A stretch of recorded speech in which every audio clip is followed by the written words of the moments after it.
بسم اللہ الرحمن الرحیم لقد جاءكم رسول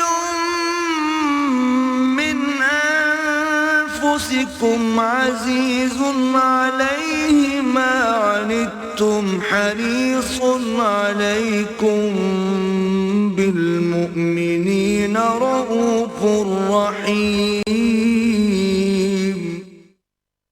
نحمده ونصلي على رسوله الكريم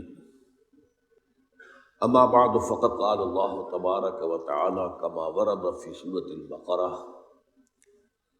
اعوذ بالله من الشيطان الرجيم بسم الله الرحمن الرحيم ليس البر ان تولوا وجوهكم قبل المشرق والمغرب ولكن البر من آمن بالله واليوم الآخر صدق اللہ العظیم۔ وعن امیر المومنین ابی حفص عمر بن الخطاب رضی اللہ تعالی عنہ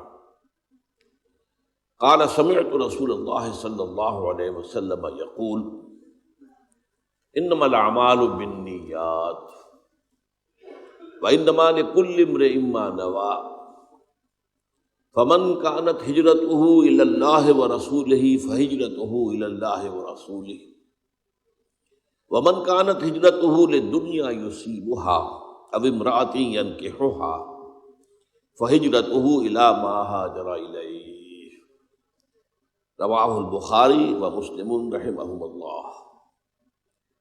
رب اشرح لي صدري ويسر لي امري واحلل عقدة من لساني يفقهوا قولي۔ اللهم ربنا الہمنا رشدنا واعذنا من شرور انفسنا، اللهم ارنا الحق حقا وارزقنا اتباعه وارنا الباطل باطلا وارزقنا اجتنابه، آمین یا رب العالمین۔ آج اللہ کا نام لے کر ہم اربعین نووی کا سلسلہ وار مطالعہ شروع کر رہے ہیں، لیکن میں نے اربعین نووی کی جو پہلی حدیث آپ کو سنائی اس سے پہلے سورہ بقرہ کی آیت نمبر 177 کا ابتدائی حصہ بھی پڑھا، اور وہ اس لیے کہ یہ بات واضح ہو جائے کہ قرآن اور حدیث میں کتنا گہرا ربط ہے۔ یوں سمجھیے کہ یہ ایک ہی سکے کے دو رخ، یا جیسے ہم کہتے ہیں ایک ہی تصویر کے دو رخ ہیں۔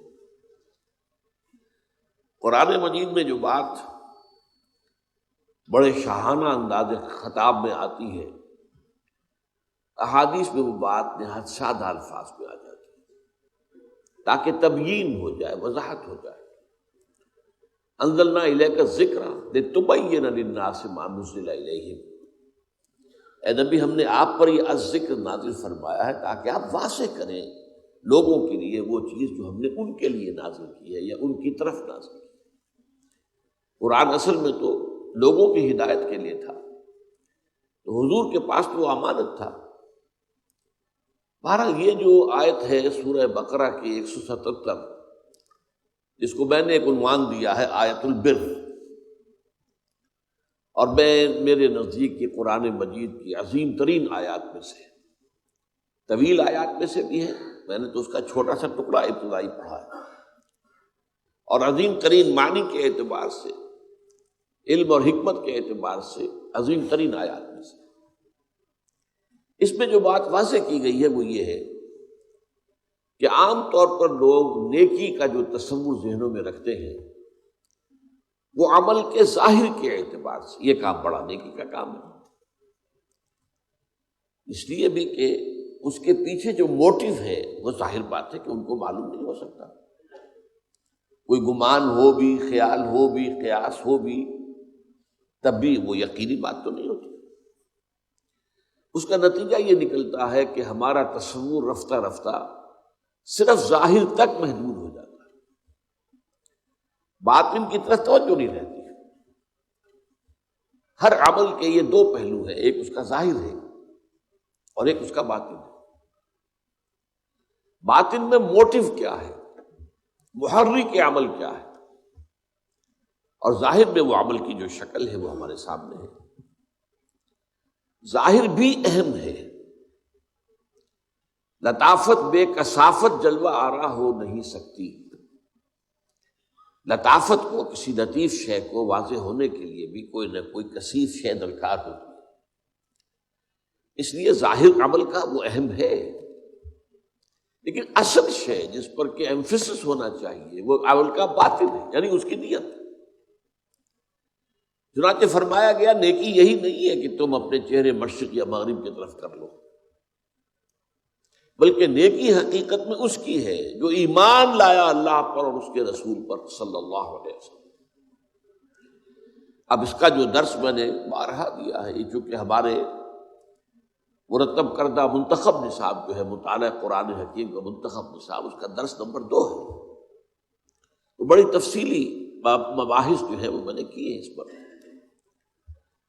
تو یہاں پر یہ بات جو واضح کرنے کی ہے وہ یہ ہے کہ ایمان سے اس نیکی کا تعلق کیا ہے۔ ایمان در حقیقت موٹیو کو معین کرتا ہے۔ نیکی اللہ کی نگاہ میں صرف وہ عمل ہوگا جو صرف اللہ کی رضا کے لیے کیا جائے اور جس کی جزا صرف آخرت میں مطلوب ہے۔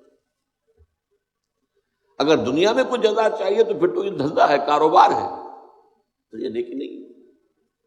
ٹھیک ہے، کاروبار جائز ہے، کاروبار بھی کیجئے، کاروبار کی شکل میں کیجئے، لیکن نیکی کا لبادہ اوڑھ کر اصل میں بیچ میں دھندا اور کاروبار، یہ چیز جو ہے یہ نہایت خطرناک اور نہایت گمراہ ہے۔ 2 ایمان، اس کے بعد اس آیت میں ایمان میں رسالت کا ذکر بھی ہے، اجزاء اس کے ہیں، والملائکۃ والکتاب والنبیین۔ نبوت اور رسالت کے ذریعے سے نیکی کا ایک ماڈل ملتا ہے ہمیں کہ مختلف اعمال نیکی کے وہ بھی توازن کے ساتھ ایک شخصیت میں آئے، ورنہ بسا اوقات نیکی ہی کا جذبہ جو ہے وہ حد اعتدال سے تجاوز کر کے بدی کا راستہ کھول دیتا ہے۔ چنانچہ نیکی ہی کا جذبہ تھا جس نے دنیا میں رہبانیت کی شکل اختیار کی، وَرَهْبَانِيَّةً ابْتَدَعُوهَا مَا كَتَبْنَاهَا عَلَيْهِمْ، یہ تو بدعت تھی جو حضرت عیسیٰ علیہ السلام کے جو پیروکار تھے انہوں نے ایجاد کی، ہم نے تو یہ بات فرض نہیں کی تھی ان پر، اور حضور نے فرمایا لا رہبانیت فی الاسلام۔ لیکن ظاہر بات ہے کہ رہبانیت اختیار کرنے والے کرتے تو نیکی کے لیے ہیں، لیکن وہاں نیکی غیر معتدل ہو گئی ہے، غیر متوازن ہو گئی ہے۔ تو توازن کے ساتھ نیکی کا ایک مکمل مجسمہ وہ محمد الرسول اللہ کی ذات ہے صلی اللہ علیہ وسلم، یہ ماڈل ہے۔ لیکن محرکات عمل کا تعلق جو ہے وہ ایمان باللہ اور ایمان بالآخرت سے۔ نیکی کیا اسی لیے کی جائے کہ اللہ راضی ہو جائے، اور نیکی اس لیے کی جائے کہ اخروی نجات حاصل ہو جائے اور جزا اس کی صرف آخرت کے ذمہ ہے۔ اب اس بات کو، اس حقیقت کو اس سادہ حدیث کے اندر حضور نے بیان کیا، اور اس حدیث کے بارے میں یہ بات جان لیجئے، اکثر محدثین کرام نے جو اپنے مجموعے مرتب کیے ہیں ان میں سب سے پہلے اس حدیث کا ذکر کیا ہے۔ اس کی وجہ کیا ہے کہ محدثین بھی ایک عمل کر رہے تھے، ایک جد و جہد کر رہے تھے، ایک محنت کر رہے تھے۔ حضور صلی اللہ علیہ وسلم کی احادیث کی جمع و تدوین بہت بڑی نیکی تھی، پھر اس پر جرح و تعدیل، اس کے اندر بڑے خطرات تھے۔ کسی شخص کی ایسی روایت قبول نہ کر لی جائے کہ جس کے اندر فتنے کا اندیشہ ہو، جس نے کہ جھوٹ موٹ گھڑ کر کوئی بات جو ہے حضور کی طرف منسوب کر دی۔ تو بڑی محنت طلب، مشقت طلب جد و جہد تھی۔ اس میں بھی اصل شے ان کے نزدیک جو ہے وہ نیت کا معاملہ ہے۔ یہاں اسی لیے اس حدیث کو سب سے پہلے لاتے ہیں کہ اس مجموعے کے مرتب کرنے میں اللہ کرے کہ ہماری نیت میں سوائے اللہ کی رضا اور آخرت کی جزا کے اور کوئی شے شامل نہ ہو جائے۔ اب اس حدیث کے راوی ہے امیر المومنین ابی حفص، حضرت حفصہ رضی اللہ تعالی عنہ حضرت عمر کی صاحبزادی تھی اور حضور کی زوجہ محترمہ۔ تو ابو حفص گویا کہ کنیت ہے حضرت عمر کی۔ عن امیر المومنین ابی حفص عمر بن الخطاب رضی اللہ تعالی عنہ قال سمعت رسول اللہ صلی اللہ علیہ وسلم یقول، انہوں نے فرمایا کہ میں نے سنا، بلکہ میں اضافہ کروں گا میں نے خود سنا اللہ کے رسول کو یہ فرماتے ہوئے صلی اللہ علیہ وسلم۔ اصل میں بعض اوقات روایت شروع ہو جاتی ہے عن فلاں، اب عن فلاں ان سے روایت کیا گیا، اب یہ یقین سے نہیں کہا جا سکتا کہ انہوں نے یہ خود حضور سے سنا، یہ بھی تو ہو سکتا ہے کسی اور صحابی نے انہیں سنا دیا ہو، لہذا براہ راست وہ خود سامع نہ ہو سکتا امکان۔ جب عن سے بات ہو جائے گی صرف تو پھر وہ بات کافی نہیں ہوگی۔ یہاں یہ ہے کہ فرمایا قال سمعت رسول اللہ صلی اللہ علیہ وسلم یقول، میں نے خود سنا اللہ کے رسول صلی اللہ علیہ وسلم کو فرماتے ہوئے۔ اب یہ متن ہے آگے جو حدیث کا، انما الاعمال بالنیات، اعمال کا دار و مدار نیتوں پر ہے۔ یہاں اگرچہ اعمال کا لفظ جو ہے عام آدمی سمجھے گا کہ عام ہے، عمل نیکی کا بدی کا نہیں۔ عربی زبان میں جو دو لفظ ہیں عمل اور فعل، فعل کی جمع افعال، عمل کی جمع اعمال، ان کے استعمال میں یہ فرق ہے قرآن و حدیث کے حوالے سے اگر ہم سمجھیں کہ عمل کہتے ہیں اس کام کو جس میں مشقت لگتی ہو، محنت طلب ہو، جس کے بعد انسان تکان محسوس کرے۔ اسی لیے قرآن مجید میں عاملۃ ناصبہ، بعض چہرے ہوں گے قیامت کے دن جن پر تکان طاری ہوگی، اس لیے کہ وہ ایگزاسٹڈ ہوں گے، تو اس کے لیے لفظ ہے عاملۃ ناصبہ تصلی نارا حامیہ، اور یہ وہ لوگ ہوں گے کہ جو دہکتی ہوئی آگ کے اندر، تپتی ہوئی آگ کے اندر داخل ہو۔ تو یہاں اصل میں گفتگو جو ہے وہ نیکی کے بارے میں ہو رہی ہے، اعمال۔ چنانچہ میں بعض آیات آپ کو اور بھی سناؤں گا، یہ مضمون اتنا اہم ہے کہ قرآن مجید کے اور احادیث کے بعض اور حوالے اس کے ساتھ میں دوں گا۔ مراد یہاں پر ہے نیک اعمال۔ اعمال انما الاعمال بالنیات، یہ نہیں ہے کہ آپ برائی کا کام کر رہے ہو، معصیت کا کام کر رہے ہو کہ میری نیت تو نیک ہے، نہیں، یہاں پر اس کا اطلاق نہیں ہوگا، بدی پر نہیں ہوگا، برائی پر نہیں ہوگا، معصیت کے کام پر نہیں ہوگا، گناہ کے کام پر نہیں ہوگا۔ اس حدیث کا جو اطلاق ہو رہا ہے وہ نیکیوں پر ہو رہا ہے۔ انما الاعمال بالنیات وانما لکل امرئ ما نویٰ، اور ہر شخص کے لیے وہی کچھ ہے، وہی اسے بدلہ ملے گا جس کی اس نے نیت کی۔ عمل کا ظاہر کچھ بھی ہو، لیکن اللہ کی نگاہ میں اصل شے یہ ہوگی کہ اس کے پیچھے اس کی نیت کیا تھی، ارادہ کیا تھا۔ عرف عام میں ہم بھی کہتے ہیں الیکشن کا دور آنے والا ہے، وقت آنے والا ہے، اب بڑا چودھری، بڑا سرمایہ دار، محل میں رہنے والا وہ نکلتا ہے، گلیوں میں جاتا ہے، غریبوں سے ملتا ہے، بغل گیر ہوتا ہے، میلے کچیلے بچے ان کو بھی گود میں اٹھاتا ہے، پیار کرتا ہے۔ سب کو معلوم ہے کس لیے ہو رہا ہے یہ کوئی نیکی نہیں ہے، یہ کوئی شفقت اور محبت جو ہے وہ نہیں ہے، بلکہ یہ تو دھندا ہے، انہیں ووٹ چاہیے۔ تو ہم بھی عرف عام میں یہ فیصلہ کرتے ہیں، لیکن بعض چیزیں تو جو کہ ہمارے مشاہدے میں بالکل نمایاں ہوتی ہیں، لیکن بعض مخفی ہوتی ہیں۔ اس کے لیے تو انسان کے اندر جب تک سیلف سینسر پیدا نہ ہو جائے، ذاتی طور پر اپنے اوپر ایک محاسبہ کرتے رہنا کہ میں کیا کر رہا ہوں، کس لیے کر رہا ہوں، کہیں میری نیت میں کوئی فساد تو نہیں پیدا ہو گیا، کہیں شیطان کے کسی زیر اثر کوئی ملوث تو ہو نہیں ہو گئی ہے میری نیت کسی بدی کے ساتھ۔ تو انما الاعمال بالنیات وانما لکل امرئ ما نویٰ، جو کچھ اس نے نیت کی ہوگی وہی ملے گا، وہ نہیں کہ جو ظاہر سے اس کے عمل کے سامنے آ رہا۔ دنیا میں آپ کا معاملہ اور نیکی کا کام ہے، اب کسی نے بڑی فاؤنڈیشن بنا دی ہے، اس سے جو ہے وہ لوگوں کو خیر پہنچ رہا ہے، اب کیا معلوم اس کی نیت کیا تھی۔ سرکار دربار میں رسائی کی اور اپنی انکم ٹیکس کے معاملات کے اندر جو ہے وہ چھوٹ ووٹ حاصل کرنا، یہ مقصد تھا یا کیا تھا، اللہ جانتا ہے۔ لیکن یہ ہے کہ وہ کام دنیا میں تو ہم کہیں کہ بھائی نیکی کا کام ہے، بڑا اچھا کام ہے، لیکن یہ کہ اللہ تعالیٰ کے ہاں اس کا معاملہ سارا نیتوں کے حوالے سے طے ہوگا۔ اب ایک مثال دی حضور نے صلی اللہ علیہ وسلم، فمن کانت ہجرتہ الی اللہ ورسولہ فہجرتہ الی اللہ ورسولہ، تو جس شخص کی ہجرت ہوئی ہے اللہ اس کے رسول کی جانب، تو اس کی جو ہجرت ہے وہ اللہ اور اس کے رسول ہی کے حساب میں شمار ہوگی۔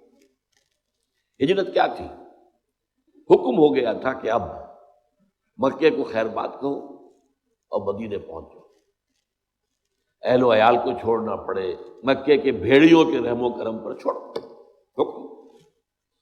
اسی طریقے سے جو ادھر ادھر کے بکھرے ہوئے قبائل میں مسلمان تھے انہیں بھی حکم تھا کہ اپنے قبیلوں کو چھوڑو اور آؤ مدینے۔ اس کی وجہ کیا تھی؟ یہ میں نے اپنی کتاب میں منہج انقلاب نبوی میں اس کو پوری طریقے سے واضح کیا دلائل کے ساتھ۔ اب وہ دور آ رہا تھا حضور کی جد و جہد میں کہ جس میں براہ راست تصادم ہونا تھا کفر کے ساتھ، لہذا ضرورت تھی کہ پوری قوت ایک مرکز پر جمع ہو جائے۔ اگر قوت منتشر ہے، کچھ لوگ یہاں ہیں، کچھ وہاں ہیں، کچھ یہاں ہیں، کچھ وہاں ہیں، تو کوئی ایک جو ہے مؤثر اقدام نہیں کیا جا سکتا۔ لہذا یہ ہجرت فرض تھی۔ اس سے پہلے 2 ہجرتیں ہوئی تھیں، وہ والنٹری تھی، اختیاری تھی، حبشہ کی طرف۔ اس میں صرف اجازت دی گئی تھی کہ اگر یہاں کی سختیاں نہیں جھیلی جا رہی، اگر صبر کا پیمانہ لبریز ہو رہا ہے، برداشت سے باہر ہو گیا معاملہ، جاؤ ٹھیک ہے چلے جاؤ، حبشہ میں جا کر پناہ گزین ہو جاؤ۔ وہ پناہ گزینی تھی اس لیے کہ وہاں ایک بادشاہ ہے جو نیک ہے، اچھا ہے، عادل ہے، منصف ہے۔ لہذا وہ ہجرت جو تھی وہ فرض نہیں تھی، وہ اختیاری تھی۔ یہ ہجرت فرض تھی اس لیے کہ یہ تو حضور کی انقلابی جد و جہد کے اندر ایک اہم قدم کی حیثیت رکھتی تھی۔ اب ہجرت کا ظاہر کیا ہے؟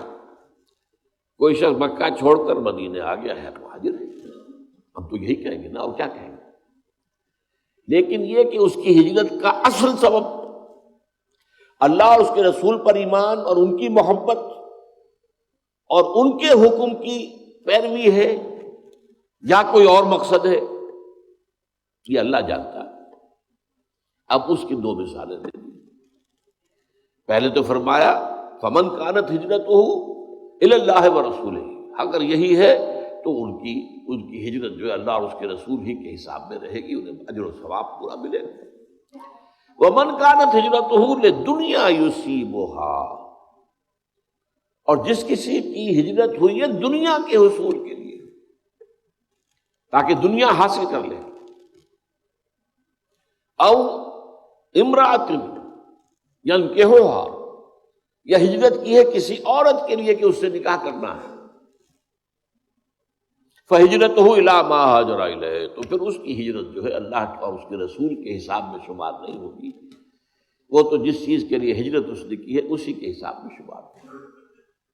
اب اس کو سادہ سے مثال سے میں سمجھا دوں کہ مثلا مکے میں کوئی مسلمان کوئی دکانداری کرتا ہے یا کوئی جیسے کہ حضرت خباب لوہار تھے رضی اللہ تعالیٰ۔ اب ظاہر بات ہے کہ جو وہاں پر کشیدگی ہو چکی تھی اہل ایمان اور کفار کے درمیان، تو کفار تو ان سے کام کراتے نہیں ہوں گے، تو اہل ایمان ہی کی طرف سے جو بھی ان کے لیے ہو سکتی تھی کوئی موقع جو ہے معاش کا پیدا ہوتا تھا۔ اب اگر وہ لوگ چلے گئے، اب یہ کیا کریں؟ اب اس وجہ سے کہ میرے جو گاہک تھے وہ تو چلے گئے، فرض کیجیے، یہ فرض کر رہا ہوں، اس کی وجہ سے وہ بھی ہجرت کر رہے ہیں، تو یہ باریک بات ہے، یہ اللہ کے علم میں ہے۔ کوئی شخص جو ہے خود ان کے بارے میں یہ بات نہیں کہہ سکتا، کوئی حکم نہیں لگا سکتا، اللہ کے علم میں۔ تو اللہ تعالیٰ تو اپنے علم کے حساب سے حضور کو بتا رہا، حضور ہمیں بتا رہے ہیں۔ ایسی شکل بھی ہو سکتی ہے، یا یہ کہ کوئی کسی خاتون سے نکاح کا خواہش مند تھا، وہ خاتون ہجرت کر کے چلی گئی، اب یہ بھی کچے دھاگے سے بندھے پہنچ گئے، تو اب یہ ان کی ہجرت جو ہے یہ ظاہر بات ہے اللہ اور اس کے رسول کے لیے شمار نہیں ہوگی، بلکہ اس خاتون کے عشق اور محبت کے کھاتے میں آئے گی۔ کہتے ہیں کہ ایک صاحب تھے مہاجر ام قیس ان کو کہا جاتا تھا، ام قیس کے مہاجر، مشہور ہو گیا ہوگا۔ یہ 2 مثالیں دے دی، فہجرتہ الی ما ہاجر الیہ، تو ان کی ہجرت بظاہر تو عمل وہی ہے، جو ایک مومن صادق نے کیا ہے کہ وہ مکے سے اپنی بود و باش اپنی رہائش ترک کر کے مدینے میں آگے حاضر ہو گئے. لیکن یہ ہے کہ اس کے پیچھے اصل موٹو کیا تھا، ساری بات کا دار و مدار اللہ کے ہاں دار و مدار اس پر ہے. دنیا میں ہم فیصلے نہیں کر سکتے نیتوں کے بارے میں، کسی کی نیت پر شک کرنا، حملہ کرنا جائز نہیں. ہمیں کیا معلوم؟ یہ دلوں کا حال ہے، اور دلوں کا حال اللہ جانتا ہے. علیم بذات الصدور اللہ تعالیٰ ہے. وہ جو فرمایا گیا کہ ان اللہ لا ينظر الى صورکم ولا الى اموالکم ولکن ينظر الى قلوبکم واعمالکم. اللہ تمہاری صورتوں اور مالوں کو نہیں دیکھتا، وہ تمہارے دلوں کو دیکھتا ہے اور تمہارے اعمال کو دیکھتا ہے. عمل صحیح ہے، نیک ہے، اور دل میں اس کے لیے جو موٹیو اور جذبہ تھا، وہ جو قوت محرکہ تھی، وہ بھی صحیح ہے. وہ عمل ہے جو اللہ کے ہاں مقبول ہوگا. اب اسی کے حوالے سے میں چند حدیثیں کس انتہا تک یہ بات حضور نے پہنچائی ہے. حضور نے فرمایا من صلی یرائی فقط اشرکا ومن صام یرائی فقط اشرکا ومن تصدق یرائی فقط اشرکا. جس نے دکھاوے کے لیے نماز پڑھی اس نے شرک کیا. اب نماز تو بہت بڑا نیکی کا فعل ہے، بہت بڑا نیکی کا فعل ہے. یہ تو ارکان اسلام میں سے رکن اعظم ہے، الصلاۃ عماد الدین. لیکن اس کے پیچھے بھی نیت اگر دکھاوے کی ہے، ریاکاری کی ہے، اپنی دینداری کا اور اپنی تقویٰ کا روب گانٹنا ہے لوگوں کے اوپر، تو پھر یہ شرک ہے. ومن صام یرائی فقط اشرکا، اور جس نے روزہ رکھا دکھاوے کے لیے اس نے شرک کیا. ومن تصدق یرائی فقط اشرکا، اور جس نے صدقہ و خیرات دیا دکھاوے کے لیے ریاکاری میں، اس نے شرک کیا. اور شرک سے زیادہ بڑا گناہ، گھنامنا گناہ اور کوئی نہیں. 2 مرتبہ سورہ نساء میں یہ آیت آئی ہے، ان اللہ لا یغفر ان یشرک بہ وَيَغْفِرُ مَا دُونَ ذَلِكَ لِمَن یشاء. اللہ تعالیٰ اسے ہرگز نہیں بخشے گا کہ اس کے ساتھ شرک کیا جائے، ہاں اس سے کم کر جس کو چاہے گا معاف فرما دے. ایک اور حدیث میں اس سے بھی زیادہ باریک بات کہی گئی. شرک خفی یہ ہے کہ اگر کوئی شخص نماز پڑھ رہا ہو اور اسے یہ محسوس ہو کہ کوئی اسے دیکھ رہا ہے تو وہ سجدہ لمبا کر دے. یہ شرک خفی ہے. ایک شرک جلی ہوتا ہے جو نظر آ رہا ہے شرک ہو رہا ہے، بت کو سجدہ کیا جا رہا ہے، قبر کو سجدہ کیا جا رہا ہے، شرک جلی. ایک شرک خفی ہے، چھپا ہوا شرک اندر دل میں، کہ آپ نماز پڑھ رہے ہیں، آپ نے دیکھا کچھ لوگ دیکھ رہے ہیں مجھے، تو آپ لمبا سجدہ کر دیے. اس کا آپ تجزیہ کر سکتے ہیں، سمپل میتھمیٹکس ہے. اگر وہ پہلے 5 سیکنڈ کا سجدہ کر رہا تھا اور اب اس نے 10 سیکنڈ کا سجدہ کیا ہے، تو یہ 5 اضافی کس کے لیے کیے؟ 5 تو ہو گئے اللہ کے لیے، پہلے وہ کر رہا تھا، لیکن یہ 5 جو اضافی منٹ لگے ہیں یہ کس کے لیے ہوئے؟ تو لوگوں کے لیے ہوئے، ریاکاری کے تحت ہوئے. تو ایک سجدے کے 2 مسجود ہو گئے. ایک مسجود اللہ کی ذات ہوئی اور ایک مسجود وہ لوگ ہیں جنہیں دکھایا جا رہا ہے. اس میں حضور صلی اللہ علیہ وسلم کی دعوت سے اور تربیت سے جس حد تک باریک بینی آ گئی تھی صحابہ کرام میں، اس کی مثال جو ہے وہ حضرت علی رضی اللہ تعالیٰ عنہ کا ایک واقعہ ہے. عین جنگ میں ایک شخص سے دو بدو مقابلہ ہوا اور حضرت علی رضی اللہ تعالیٰ عنہ نے اس کافر کو، مشرک کو زیر کر لیا، اس کے سینے پر سوار ہو گئے. اب خنجر بھونکنے والے تھے کہ اس نے نیچے پڑے ہوئے بھی منہ پر تھوک دیا حضرت علی رضی اللہ تعالیٰ. اب حضرت علی سے چھوڑ کر کھڑے ہو گئے. وہ حیران ہوا. وہ جسے آپ انگریزی میں کہتے ہیں to add insult to injury. میں نے تو اور توہین کی تھی، ان کی انسلٹ کی، یہ مجھے چھوڑ کر کھڑے ہو گئے، کیوں؟ پوچھا اس نے. تو حضرت علی فرماتے ہیں دیکھو میری تم سے کوئی ذاتی دشمنی نہیں ہے، میں تمہیں صرف اللہ کے لیے قتل کر رہا تھا، لیکن اب اگر میں قتل کرتا تو میرے نفس کا انتقام بھی شامل ہوگا. تم نے میری توہین کی، تو میں گویا کہ اپنے نفس کے انتقام میں اس کا بدلہ لینے کے لیے بھی ایک نیت کے اندر میرے یہ ذاتی بات بھی شامل ہو جاتی، اس لیے میں نے تمہیں چھوڑ دیا۔ اس میں ذرا غور کیجئے، جنگ کا معاملہ ہو اور وہ تو انتہائی جذبات کی گرمی کا وقت ہوتا ہے، یا مرو یا مار دو، اس حالت میں بھی نگاہ رہے اپنی دل کے اوپر اور اپنی نیت کے اوپر، یہ کمال ہے تربیت کا محمد رسول اللہ صلی اللہ علیہ وسلم۔ اب یہ مضمون قرآن مجید میں 3 جگہ آیا ہے بڑے حسین تمثیلوں کے پیرائے میں۔ سورہ نور کا جو درمیانی رکوع ہے 5واں رکوع، وہ قرآن مجید کے بڑے اہم مقامات میں سے، حکمت کا جو بڑے بڑے موتی اس میں 3 تمثیلیں دی گئی۔ پہلے ایک مومن صادق کی کہ اس کے دل میں نور ایمان ہوتا ہے، اور یہ نور ایمان 2 نوروں سے مل کر امتزاج سے بنا ہے، نور فطرت اور نور وحی، نور علی نور۔ پھر اس کی شخصیت کی جھلک دکھائی گئی، اس کے اعمال کیسے ہوتے ہیں۔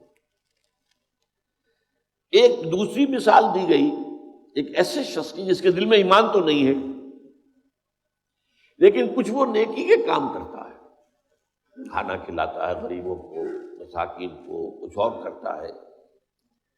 اس کی مثال کیا ہے؟ ایمان کے بغیر یہ کام جو کر رہا ہے، تو اس کا اب وہ اگر فرض کیجئے قیامت کے دن جب بعث بعد الموت ہو جائے گا تو اسے یاد آئے گا میں نے نیکیاں بھی بہت کی تھی، مجھے کچھ نہ کچھ اجر تو یہاں ملنا چاہیے۔ اس کی تمثیل ہے جو میں آپ کو سنانا چاہتا ہوں۔ والذین کفروا اعمالهم کسراب بقیعۃ یحسبہ الظمآن ماء۔ جن لوگوں کے اندر کفر ہے، جنہوں نے اللہ اور آخرت کو نہیں مانا، ان کے اعمال، ان کی نیکیاں سراب کے مانند ہیں، جیسے کہ صحرا میں دور سے پانی نظر آتا ہے، پانی نہیں ہوتا، مراج، سراب۔ اب پیاسا آدمی جا رہا ہے، دوڑ رہا ہے، بھاگتا ہوا، جب ایگزاسٹ ہو گیا، بھاگ نہیں سکتا تو کھسکتا ہے، گھسٹتا ہوا بھی جاتا ہے، حتی اذا جاءہ لم یجدہ شیئا، جب وہاں پہنچتا ہے تو کچھ نہیں پاتا، کوئی پانی وہاں نہیں، یہ تو سراب تھا، دھوکہ تھا۔ وَوَجَدَ اللَّهَ عِندَهُ فَوَفَّاهُ حِسَابَهُ، وہ اللہ کو پائے گا وہاں جو اسے اس کا حساب پورا پورا دے دے گا۔ تمہارے اعمال میں نیت غلط تھی لہذا زیرو ہے، یہاں اس کا کوئی وزن نہیں۔ تو سراب کے مانند نیکیاں سراب کے مانند ہوتی ہیں۔ انسان اپنے آپ کو سہارا دیتا ہے، اپنے آپ کو دھوکہ دیتا ہے، لیکن اگر اس میں وہ خلوص نیت نہیں ہے، اخلاص نیت نہیں ہے، اگر صرف اللہ کی رضا اور آخرت کی جزا پیش نظر نہیں ہے تو وہ نیکی نہیں ہے، اس کے اللہ تعالیٰ کی میزان میں کوئی بدل نہیں۔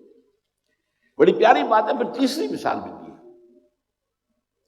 کچھ لوگ ایسے ہوتے ہیں، یعنی یہ جو درمیانی آدمی بیان کیا میں نے ابھی، والذین کفروا اعمالهم کسراب بقیعۃ، ان کے دلوں میں تو نور نہیں ہے لیکن عمل میں کچھ نہ کچھ روشنی کی جھلکیں نظر آتی ہیں نا، نیک کام کر رہا ہے۔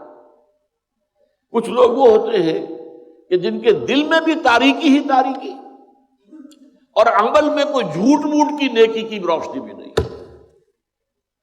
خالص دست پرست، خالص مفاد پرست، کسی خیر کے لیے، کسی نیکی دکھاوے کے لیے بھی نہیں۔ ان کو کہا گیا ہے ظلمات بعضها فوق بعض، ایک انتہا پر نور علی نور، نور پر نور۔ وہ مومنین صادقین جن کا باطن منور ہے نور ایمان سے اور ظاہر مزین ہے اعمال صالحہ سے، نور علی نور۔ اللہم ربنا اجعلنا منہم، اللہ ہم سب کو ان میں شامل ہونے کی توفیق عطا فرما۔ ایک وہ ہے کہ جن میں وہ ایمان تو ہے نہیں، ظاہر جو ہے کچھ ملمے کی نیکی ہے، ملمے کی چمک ہے،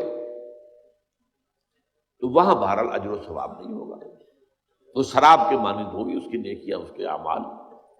وہ امید میں آگے بڑھے گا، گھس تک پہنچے گا، لیکن وہاں تو اللہ اس کا حساب چکانے کے لیے موجود ہوگا۔ اور تیسرے وہ او کظلمات فی بحر اللجی یغشاہ موج من فوقہ موج من فوقہ سحاب ظلمات بعضها فوق بعض، اندر بھی تاریکی ہی تاریکی، اور عمل میں کوئی جھوٹ موٹ کی نیکی کی چمک بھی نہیں۔ اچھا، دوسرا مقام ہے سورہ ابراہیم، آیت نمبر 18۔ مثل الذین کفروا بربہم اعمالهم کرماد اشتدت به الريح في يوم عاصف لا يقدرون مما كسبوا على شيء وذلك هو الضلال البعید۔ اس قدر خوبصورت یہ تمثیلیں ہیں یہاں پر، فصاحت اور بلاغت کی معراج ہے۔ کلام الملوک کے ملوک الکلام ہے، اللہ کا کلام ہے۔ وہ لوگ جنہوں نے کفر کیا، اللہ اور آخرت پر ان کا ایمان نہیں، اعمالہم، ان کی نیکیاں جو ظاہر میں نیکیاں نظر آتی ہیں، ان کے اعمال، ان کی مثال ایسے ہے کرماد، کہ جیسے راکھ کا ایک ڈھیر ہو، اشتد بہ الریح فی یوم عاصف، ایک جھکڑ والے دن وہ ہوا تیزی سے چلے اور راکھ کو بکھیر دے، کوئی وجود نہیں ہے اس کا۔ فرمایا لا یقدرون مما کسبوا علی شیء، وہ جو کچھ انہوں نے کمائی کی تھی اپنے خیال میں، نیکیاں کمائی تھی، نیک اعمال کیے تھے، ان میں سے کسی کے اجر و ثواب پر انہیں قدرت حاصل نہیں ہوگی، کچھ نہیں ملے گا، کوئی فائدہ نہیں ہوگا، اس لیے کہ وہ سب دکھاوے کی نیکیاں تھی، ریاکاری کی نیکیاں تھی، ایمان کے موٹو سے خالی تھی۔ مثل الذین کفروا بربہم اعمالہم کرماد اشتدت بہ الریح فی یوم عاصف لا یقدرون مما کسبوا علی شیء ذلک هو الضلال البعید۔ اب اس میں آخری جو تمثیل ہے یہ سورہ فرقان میں آئی، یہ تو ایک عجیب ورلڈ پکچر جسے کہنا چاہیے، الفاظ میں ایک چیز کا کی تصویر بنا دینا، اور نقشہ کیا ہے؟ وَقَدِمْنَا إِلَىٰ مَا عَمِلُوا مِنْ عَمَلٍ فَجَعَلْنَاهُ هَبَاءً مَنْثُورًا۔ انہی کفار کا ذکر ہو رہا ہے کہ انہوں نے اپنے خیال میں بڑے بڑے اعمال کیے ہوئے تھے، بڑے غریبوں کو کھانے کھلائے تھے، جیسے کہ ابو جہل نے کہا تھا جب اس سے کہا گیا کہ کیا تمہارے خیال میں محمد جھوٹ بول رہے ہیں صلی اللہ علیہ وسلم، یہ دعویٰ کر رہے ہیں کہ ان کے پاس وحی آئی ہے، وہ اللہ کے نبی ہیں، کیا جھوٹ بول رہے ہیں؟ کہا نہیں، انہوں نے کبھی جھوٹ نہیں بولا۔ تو پھر مانتے کیوں نہیں؟ اس نے کہا ہمارا اور بنو ہاشم کا ایک مقابلہ چل رہا تھا، انہوں نے غریبوں کو کھانے کھلایا، ہم نے ان سے بڑھ کر کھانے کھلائے، انہوں نے حاجیوں کی خدمت کی، ہم نے ان سے بڑھ کر خدمت کی، تو ابھی تک تو ہم کندھے سے کندھا ملا کر آ رہے ہیں، اب ان کی نبوت مان لیں۔ ظاہر بات ہے محمد کون ہے صلی اللہ علیہ وسلم؟ ہاشمی ہے نا، بنو ہاشم میں سے، اگر نبوت مان لیں ان کی تو ہم تو ہمیشہ کو غلام ہو جائیں گے، یہ گوارا نہیں۔ تو ان کے ہاں نیکی جو ہے وہ باہمی مسابقت میں بھی، دکھاوے کے اندر بھی تو نیکی کے اندر ہوتا، آگے سے ایک دوسرے سے آگے نکلنا تاکہ زیادہ شہرت ہو جائے، زیادہ تعریف ہو، زیادہ ڈنکے بج جائیں ان کی سخاوت کے، ان کی نیکی کے۔ تو یہاں فرمایا وَقَدِمْنَا إِلَىٰ مَا عَمِلُوا مِنْ عَمَلٍ، یہاں من عمل کا لفظ جو آیا ہے وہ اس اعتبار سے سمجھ لیجئے کہ تنکیر جو ہے نکرہ، تنکیر تفخیم کے لیے، وہ جو بڑے بڑے عمل انہوں نے کیے ہوں گے، ہم آگے بڑھیں گے ان کی طرف، ان اعمال کی طرف۔ اس میں نقشہ جو ہے وہ سمجھ لیجئے جیسے فٹ بال کھیلنے والا، بلا تشبیہ میں بات سمجھانے کے لیے کہہ رہا ہوں، وہ دوڑ کر آتا ہے، ہٹ لگاتا ہے، کک کرتا ہے بال کو، اسی طریقے سے قدمنا الی ما عملوا، ہم آگے بڑھیں گے ان کے اعمال کی طرف، اور وہ عمل بڑے بڑے اعمال ان کے خیال میں بڑی نیکیاں، فجعلناہ ھباء منثورا، ہم اسے کر دیں گے گرد و غبار پھیلا ہوا، پھیل گئی جیسے وہ راکھ منتشر ہو گئی، یہ گرد و غبار منتشر۔ یہ تین تمثیلیں جو ہیں قرآن مجید میں اس ریاکارانہ نیکی کے لیے، اور ان سب کے لیے سادہ ترین تشریح اور تفسیر اور تبیین وہ حضور کی حدیث ہے، اور یہی رشتہ میں آپ کو سامنے لانا چاہتا تھا کہ قرآن اور حدیث کا رشتہ کیا ہے، تعلق کیا ہے۔ انما الاعمال بالنیات وانما لکل امرئ ما نوی فمن كانت ہجرته الى اللہ ورسولہ فہجرته الى اللہ ورسولہ ومن كانت ہجرته لدنیا یصیبها او امرأة ينکحها فہجرته الى ما ہاجر الیہ۔ اب اس گفتگو سے آج کی ایک بہت اہم مسئلہ جو ہے وہ بھی حل ہوتا ہے۔ ہمارے نوجوان پوچھتے ہیں یہ جو کفار اتنے بڑے بڑے نیکی کے کام کرتے ہیں تو کیا انہیں کوئی اجر و ثواب نہیں ملے گا؟ یہ ہندو پن کے کام کرتا ہے، اسے پن کہتے تھے، وہ ثواب کا کام۔ اب ایک شخص تھا گنگا رام، اس نے اتنا بڑا ہسپتال بنا دیا، ظاہر بات ہے کہ عام آدمی تو متاثر ہوتا، یا یہ کہ یورپینس ہیں، امریکنس ہیں، انگریز ہیں، عیسائی ہیں، وہ بھی بڑے کام کرتے ہیں، ادارے قائم کرتے ہیں، بڑے نیکی کے کام، بڑے بڑے کام، تو ان کے اعمال کی کوئی قدر و قیمت نہیں ہوگی۔ یہ مسئلہ حل ہو گیا۔ وہ کیوں کرتے ہیں یہ سوچنا پڑے گا۔ اگر وہ اللہ کو نہیں مانتے، آخرت کو نہیں مانتے، تو پھر کوئی اور موٹیو ہے،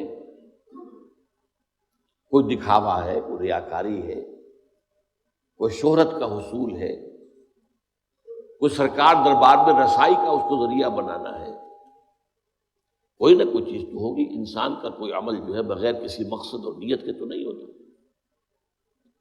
فرض کیجئے آپ یہ کہیں کہ فرض کیجئے ایک شخص خدا کو بھی مانتا ہے اور آخرت کو بھی مانتا ہے، رسول کو نہیں مانتا۔ سوال یہ ہے کہ کیوں نہیں مانتا؟ ایک ایسے شخص کا معاملہ تو مختلف ہو جائے گا جس تک رسول کی دعوت پہنچی نہیں، اس کا معاملہ جو ہے وہ اگر توحید پر قائم ہو اور آخرت کو مانتا ہو تو اللہ تعالیٰ کے ہاں اس کے اعمال قبول ہو جائیں گے، کیونکہ رسالت کا پیغام پہنچا ہی نہیں۔ اب حضور کے زمانے میں آپ کو معلوم ہے پیغام تو ابھی صرف عرب کی حدود تک پہنچا تھا، یا اس کے بعد آپ نے خطوط لکھے تھے، صرف بادشاہوں کو لکھے تھے، عوام تک تو نہیں گئے تھے، یا پھر فتوحات کے بعد جو ہے وہاں کے لوگوں نے اسلام کو بھی سمجھا، اسلام کو دیکھا، مسلمانوں کو دیکھا، اسلام کی برکات کو دیکھا، لیکن چین میں رہنے والوں تک تو کچھ نہیں ہوا تھا۔ لہذا وہ لوگ جو ہے مستثنیٰ ہوں گے، ان کا علیحدہ معاملہ ہے، ان سے توحید پر معاملہ ہے۔ لیکن جن تک پیغام پہنچ گیا ہو، فرض کیجئے یہ بات ہی پہنچی ہے کہ محمد نام کے ایک شخص صلی اللہ علیہ وسلم گزرے ہیں جنہوں نے نبوت کا دعویٰ کیا، تو اگر کوئی حق پرست ہوگا تو تحقیق کرے گا، بیٹھا نہیں رہے گا، وہ اپنے طور پر تحقیق کرے گا، معلوم کرے گا۔ تو حق کی اگر طلب ہے، ہدایت کی اگر کوئی ہدایت کا جویا ہے، متلاشی ہے، تو وہ لازماً اللہ اسے پہنچا دے گا۔ وَالَّذِينَ جَاهَدُوا فِينَا لَنَهْدِيَنَّهُمْ سُبُلَنَا۔ جیسے حق کی طلب میں حضرت سلمان فارسی رضی اللہ تعالیٰ عنہ، انہوں نے کتنی محنت کی ہے، کتنی جد و جہد کی ہے۔ مجھے تو بسا اوقات محسوس ہوتا ہے کہ حضرت ابراہیم علیہ السلام کے یوں سمجھیے کہ ہر اعتبار سے ایک ریپلیکا سا نظر آتا ہے، شخصیت کے اعتبار سے۔ فارس میں پیدا ہوئے، باپ جو ہے آتش کدے کا اہم پجاری ہے، جو بھی کہیں ذمہ دار تھا۔ اب ان کے دل میں یہ بات آئی کہ یہ کیا تماشا ہوا، آگ ہم جلائیں، ایندھن ہم ڈالیں تو آگ جلے، اور پھر اسی کے آگے ہاتھ جوڑ کر کھڑے ہو جائیں۔ بغاوت کی، ایک اللہ کو مانوں گا میں تو۔ جیسے حضرت ابراہیم علیہ السلام کو باپ نے نکال دیا تھا، وَاہْجُرْنِی مَلِیًّا، نکل جاؤ میری نگاہوں کے سامنے سے، ورنہ لَأَرْجُمَنَّکَ، میں تمہیں رجم کر دوں گا، سنسار کر دوں گا۔ ایسے ہی باپ نے انہیں بھی نکال دیا۔ جیسے حضرت ابراہیم نے ہجرت کی، وہ عراق سے کی شام کی طرف، پور میں پیدا ہوئے تھے، یہ عراق کا ایک شہر تھا، ہجرت کر کے گئے شام۔ ایسے ہی یہ ہجرت کر رہے ہیں ایران سے عراق، عراق سے متصل شام ہے، ایران سے متصل جو ہے عراق ہے، اور وہاں جو ہے انہوں نے جا کر عیسائیت اختیار کر لی، اس لیے کہ اس وقت تک اسلام عیسائیت ہی تھا، حضور کی تو بعثت ابھی ہوئی نہیں۔ جب تک حضور کی بعثت نہیں ہوئی، حضرت مسیح ہی کا دور نبوت اور رسالت جاری ہے، عیسائی ہو گئے۔ اب وہ عیسائی راہبین کے پاس علم حاصل کرنے کے لیے، تربیت حاصل کرنے کے لیے ایک کے پاس رہے، اس کے انتقال کا وقت آ گیا تو فرمایا کہ میری تو ابھی تسلی نہیں ہوئی، اطمینان نہیں ہوا، میرے طلب علم کو سیری ابھی نہیں ہوئی۔ اس نے پتہ دیا کہ اچھا اب جاؤ فلاں راہب کے پاس چلے جاؤ، وہاں پہنچ گئے، وہاں زیر تربیت و تعلیم رہے، تو اس کا بھی وقت آ گیا، وہی بات دہرائی۔ تب اس نے کہا کہ میرا علم مجھے بتا رہا ہے کہ جنوب کی طرف کھجوروں کی سرزمین میں نبی آخر الزماں کا ظہور ہونے والا ہے۔ عیسائیوں میں اس وقت تک بڑے حق پرست لوگ موجود تھے حضور کے زمانے تک، آج کی عیسائیت ختم ہو چکی ہے۔ وہ جو سائمن کے پیروکار تھے، شمعون کے، وہ موحدین تھے۔ آج کی عیسائیت پالزم ہے، سینٹ پال کے یہ سب کے سب جو ہے پیروکار ہیں، جس نے تسنید ایجاد کی ہے اور جس نے شریعت جو ہے موسوی کو ساقط کیا۔ اس اعتبار سے اس وقت تک جو ہے وہ لوگ موجود تھے جو صحیح حضرت عیسیٰ علیہ السلام کے پیروکار تھے۔ آپ کو معلوم ہے حضور کو بچپن کے اندر پہچان لیا تھا ایک عیسائی راہب نے، بحیرہ راہب، جب ابو طالب کے ساتھ اپنے چچا کے ساتھ وہ ایک قافلے کے ساتھ گئے ہیں، اور اس نے پہچان لیا اور اس نے کہا ابو طالب سے اس کو حفاظت کرنا، کہیں یہودیوں نے ان کو پہچان لیا تو انہیں قتل کر دے۔ تو عیسائیوں میں تھے ایسے حق پرست اور حق کا علم رکھنے والے لوگ، تو اس لیے اس نے کہا کہ جاؤ، میرا علم بتا رہا ہے کہ نبی آخر الزماں کا ظہور اب قریب ہے، اور وہ ہوگا جنوب کی طرف کھجوروں کی سرزمین۔ حضرت سلمان نے رخت سفر باندھا اور ایک قافلہ جو جا رہا تھا مدینے کی طرف اس میں شریک ہو گئے۔ ڈاکوؤں نے ڈاکہ ڈالا، جو کچھ تھا لوٹ لیا، ان کو گرفتار کر کے اور غلام بنا کر بیچ دیا۔ خریدا ایک مدینے کے یہودی نے، مدینے پہنچ گئے۔ اس کو کہتے ہیں طلب صادق۔ لیکن ظاہر بات ہے کہ اب غلامی کی بیڑیاں جو ہیں وہ پاؤں میں پڑی ہوئی ہیں، آگے تو نہیں جا سکتے۔ سن رہے ہیں کہ مکے میں ایک شخص نے دعویٰ کیا ہوا ہے، لیکن جائے کیسے؟ اب یہ کہ حضور خود تشریف لے آئے ہجرت فرما کر۔ میں کہا کرتا ہوں کہ یہاں کنواں جو ہے وہ چل کر پیاسے کے پاس گیا، حضور پہنچے صلی اللہ علیہ وسلم۔ اب انہوں نے اپنے مالک سے کچھ کھجوریں حاصل کی اور لے کر پہنچ گئے حضور کی خدمت میں۔ آپ نے پوچھا کیا ہے؟ کہ صدقہ ہے، آپ کے لیے لایا ہوں۔ میں صدقہ میں نہیں لیتا، یہ غریبوں کا حق ہے، تقسیم ہے۔ اور یہ بات بتائی تھی اسی راہب نے کہ یہ ان کی جو نشانی ہوگی، صدقہ قبول نہیں کریں گے، ہدیہ قبول کر لیں گے۔ کچھ دنوں کا بیچ ڈال کے پھر کچھ کھجوریں لی، پھر پہنچے، کیا ہے؟ یہ ہدیہ ہے آپ کے لیے، ہدیہ قبول ہے، ایمان لے آئے۔ اب دیکھیے طلب حق کے اندر ایک انسان اگر اس کی طلب صادق ہے تو کیا کیا مشقتیں جھیلتا ہے۔ لہذا اگر کوئی شخص جس تک اس محمد الرسول اللہ کا پیغام پہنچ چکا ہو اور پھر وہ ایمان نہ لائے، تو یا تو وہ کسی عصبیت جاہلی کے اندر مبتلا ہے، اپنے زوم میں مبتلا ہے، اور یا یہ ہے کہ اس کے اندر طلب صادق اور طلب حق جو ہے وہ موجود نہیں۔ بہرحال آج کی اس حدیث کے حوالے سے چند باتیں آپ کے سامنے آ گئی ہیں۔ اللہ تعالی ہمیں بھی توفیق دے کہ ہمارے تمام اعمال ان میں خلوص اور اخلاص، ان کی روح جو ہو وہ خلوص اور اخلاص ہو، اس میں اللہ کی رضا ہمارے پیش نظر ہو اور صرف آخرت کی جزا اور فلاح۔ اقول قولی ھذا واستغفر اللہ لی ولکم ولسائر المسلمین والمسلمات۔